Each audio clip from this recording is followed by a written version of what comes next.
I'm Tom with Kensington Food Company. I'm a certified olive oil sommelier, and I've been a importer and olive oil producer for 15 years now. This article here says Spanish farmers urge halt to Tunisian olive oil imports amid traceability concerns. Let me explain what this means. It's a real problem in the industry. So almost every country in the Mediterranean, Greece, Spain, Italy, produce olive oil. Greece being the biggest producer, then Spain and Italy.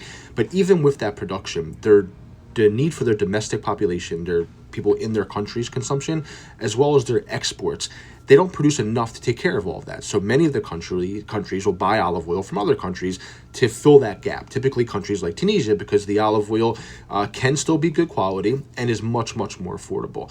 However, when they import this olive oil from Tunisia, these countries are supposed to identify on their packaging that there is Tunisian olive oil in there. So it would say, it wouldn't say 100% Italian or 100% Spanish. It would say Mediterranean blend or EU blend, and it'll say utilizing olives or olive oil from Italy, Spain, Greece, Tunisia, and identify the countries that are in that bottle. That's how it's supposed to work, and the good companies do that.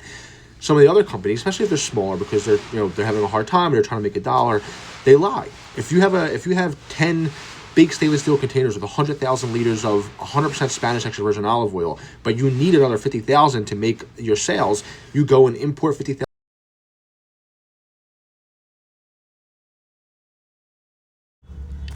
Sorry, I got a phone call and the audio got messed up there. But I was saying they import the 50,000 to fill that gap. They put it in the same tanks, and they just don't say anything. And the regular consumer, most people are never going to know. How would you know, right? So the only way to protect yourself, honestly, is to purchase from brands and importers and producers that you trust.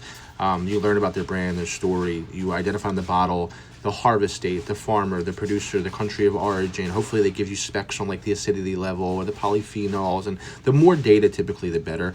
But it is a problem. So good on the country of Spain for seeing it, identifying it, and now trying to solve it.